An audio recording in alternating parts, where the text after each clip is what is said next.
Hello everyone, my name is Jared and I am back with you today to start another Minecraft Redstone video.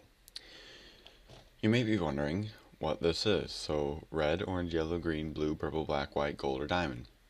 And you win depending upon what you bet on. So what is there to bet on? Oh, I don't know. A giant cube of colors that go around in a circle. I got this idea from one of those arcade machines that you try to push the stop button whenever the light is on the color you want. So it starts off by, once this switch is on and the switch up there is on, you push start. There should be a light going around. So I'll actually do nighttime just so we can see it better. And then whenever the person wants, they can click this lever and it should stop on one and or two colors, because I have to have the signal slow enough so that it can catch, because if I actually didn't have it, I wanted it faster so that it'd be able to be harder to win, but because it was so fast, sometimes a light wouldn't light up. So we're actually working on another experimental one of that. I just copy and pasted it up there. This one's going to be experimental for now. If we get it working, then we might replace it down here. But then if it does end up on 2, we usually stop it. We usually say whichever one's on the farthest right wins. So in this case, it'd actually be gold. So if you bet 1 piece of iron, you'd actually get 1 piece of gold plus 8 iron back. So that'd be a huge profit, because there's only 1 gold and 1 diamond on here, and then the rest are 4 different colors. So then in order for the machine to start again, because when it's actually like this, there's actually a bug in it, to where if you actually flip the switch, it will actually start the system again. It just glitches. See, there it goes. It's because there's a redstone signal behind the yellow block and the white one. It just glitches all over again. So I gotta stop system. See, it stops up on 2, so then it'd just be all glitchy and everything. So this is why I made this switch right here. It will actually shut off every other button, so nothing will work unless this switch is on. Then I have to push reset. It will go around and turn off all the lights. Perfect. And then I flip the switch back on, and whoever's playing will have to flip the switch back on up here, and then we can hit the start button again and we'll start again. So let's go ahead and get into the crazy redstone that is involved here. It's basically a copy and paste of each and every single one, but I'll break it off into little sections. So we'll actually just take this little section right here. So redstone comes through, the signal goes around in a loop on this main track right where my cursor's at, and that's where it goes to the block, and right above this block is a redstone lamp, so it will light up, and it will not touch this redstone here because it's blocked by this block, and only a repeater would go through the block. But you can have a redstone on the sending side and a repeater on the receiving side, and you'll still receive power. So then once I pull the lever, or the player pulls the lever to stop the machine, the pistons actually go in the opposite direction, because when I tested it going in the forward direction, it actually wouldn't catch up with the light. It was too fast. So I actually had to reverse them. So the pistons go that way and they cut it off after a couple seconds.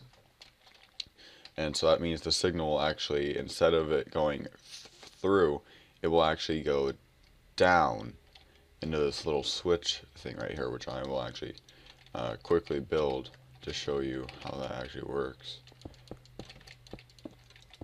So what you actually have is, here's the redstone signal coming through.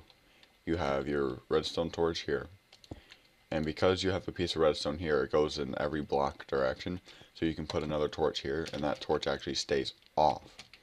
So when a signal does come through here, it will actually switch the way these go. So this will actually stay on. And so I can actually invert this signal saying, hey, this is now on because the signal actually stopped through here, and it won't go anywhere else because the pistons will retract and the signal will stop dead on one and or two of these. And that's where my reset button comes through. There's another torch under here along with another torch, and it just resets the system all around to where it goes back to like this. So the light will light up. Because that system actually goes down under here. As you can see, here's the switch I just showed you. It comes down and it flips. This torch will keep it on. And then it will come down over here to this torch, and it will just follow the signal up, and then this torch will turn on saying, hey, this block is the one that it stopped on. And, oh hey, my friend's on. He's probably in the mods call. And then once you push the reset button, it'll turn off all these torches, enabling this one to turn on, and then it will turn everything to reset. So let's talk really quickly about how these systems over here work. So we have multiple complex machines for no good reason. Give me a sec. Okay, sorry about that. So we have 3 signals coming down from the tower. This first one over here, actually just this command block. I didn't want to use, it actually just gets you up to the top of there because I didn't want to use a ladder, because if I did, it would actually block your view. And if you didn't see, if I'm sitting right here, you can see all the colors for everything, so you know when to stop. And if I had a ladder somewhere on blocks, it wouldn't be nice because you'd be losing a few sites of colors. So this next signal that's coming through, this is the reset switch that just comes down, down, and off in 2 directions. And this one goes down and resets every cube, and this one actually comes over here and resets this switch, which I have to send a quick pulse to start the machine, which starts the lights. So this right here is the start button actually. And here is actually the master line for saying, hey, this is the piston line. This is all the piston controlled modules, and it will control every piston. So when you flick the lever, it shuts off the signal going through, and then it will shut off all the pistons. I was right about talking about this. This is actually the master switch right here.